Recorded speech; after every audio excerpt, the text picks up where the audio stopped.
Do you know why most of the people are stuck? Because they have believed in something. They have a belief system. And that belief system is so strong, they're not able to replace that belief system with something new. So, if you want your audience to take action, first of all, you need to break the earlier belief system, which might be wrong. Yes, unless and until you break the belief system which is wrong, not working for themselves, they're not gonna proceed further. And to break this belief system, you need to talk about something new always, every time. So, repetition.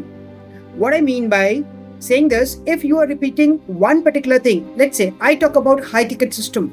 I know high ticket systems are the most profitable ones.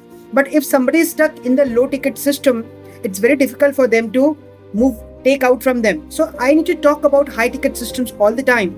So that repetition will make them feel that yes, this something is already working and we need to change. That change will happen over time.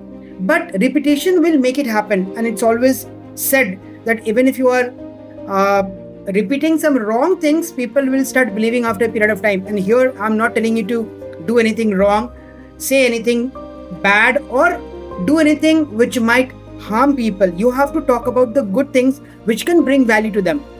So repetition is a must.